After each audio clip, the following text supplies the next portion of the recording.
This girl could be facing a firing squad because they say she smuggled drugs into Bali.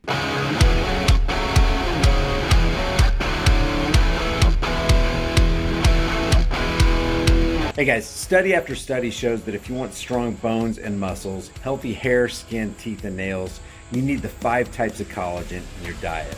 I get mine from BioTrust. I've got a link in the description with a massive discount, and it'll tell you all about it. All right, this is from the New York Post, and this is crazy. This is crazy to me. Teen tourist could face execution by firing squad in Bali for alleged drug smuggling. And granted, it was a large amount of drugs. And she says that she was tricked into actually carrying this stuff. A teen tourist could face death by firing squad after allegedly smuggling drugs into Bali. Brazilian Manuel Vitoria de Araújo Farias, 19, she's just 19 years old, was found with 3 kilos of cocaine in her luggage after landing in Bali on January 27th, but claims she was tricked into importing the drug by a gang. So you got about 6.5, 6.6 pounds, 6.5 pounds of cocaine.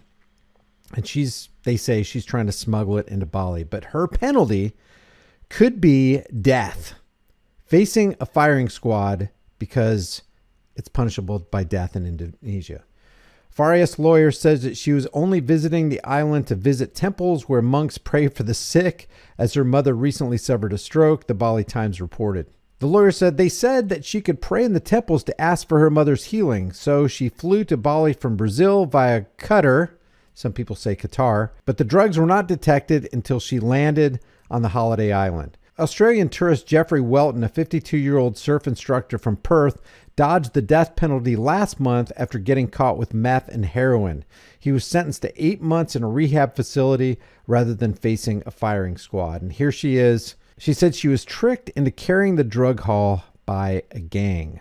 He was arrested in September when he was found with 8 grams of heroin and 0.34 grams of methamphetamine in a condom at Bali's International Airport after flying in from Vietnam. His lawyers on Tuesday successfully convinced 3 judges to treat Welton as an addict rather than a drug smuggler. It's probably not going to go well for her. He had 8 grams of a drug and 0.34 grams of meth, but she had 6.5 pounds, 3 kilos of cocaine.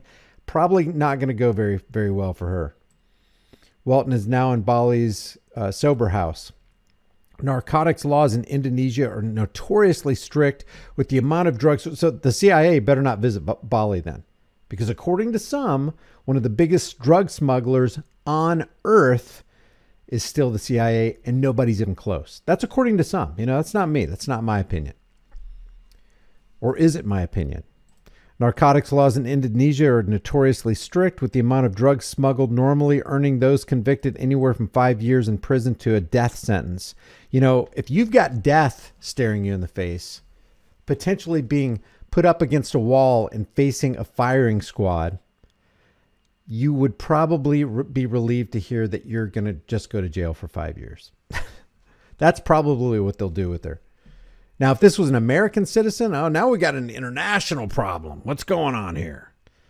Welton had been living on the tourist island periodically over the last decade. You know, I understand the dangers of drugs, but you know, what you have here is a free market. Tell me that the Indonesian government, the American government, the Mexican government, the Canadian government, that they don't have their hands in the narcotics pie. Tell me that they're not benefiting, the governments of those places I'm talking about aren't benefiting in some way from narcotic sales, from drug trafficking. Tell me that they're not involved in drug trafficking. We've already seen many, many times, they've made movies about how involved the CIA and the ATF and the FBI and other federal agencies are in the drug trade and other trafficking trades. So when somebody else, and that's the problem with government. The government doesn't like competition. And that's what they do. They snuff out competition. They make things illegal so that you can't do it. And if you get caught, you go to prison or you get fined, or you, in this case within in Indonesia, you could face the firing squad, but they can do it. They got these black ops.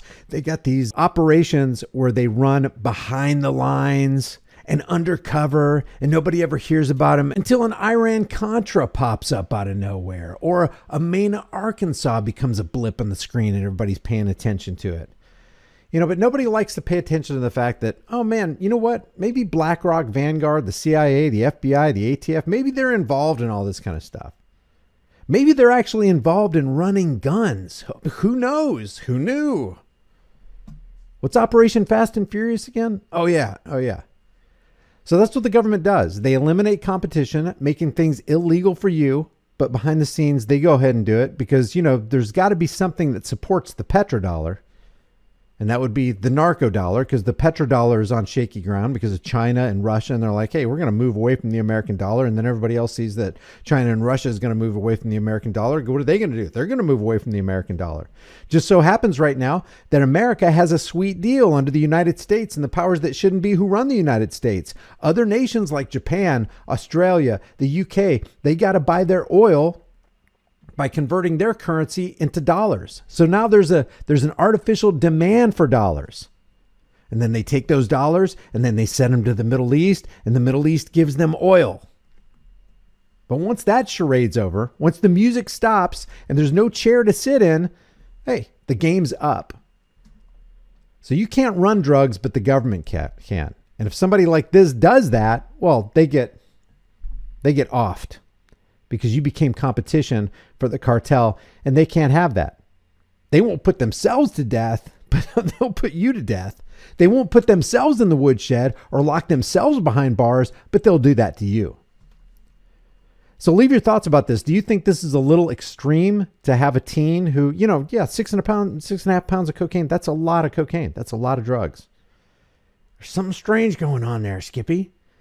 And people use these drugs and they get harmed by them. Because people don't have self-control, or people are like, they become addicts.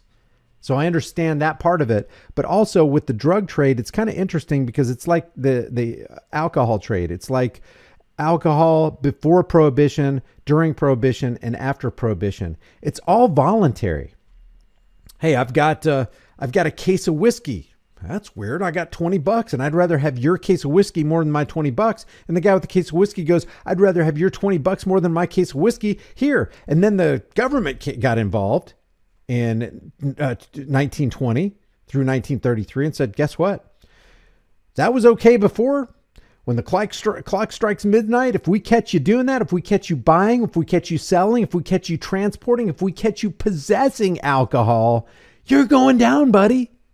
It was fine before midnight, but now the clock has struck midnight. Now you're a criminal in the eyes of the state. And we can't have that.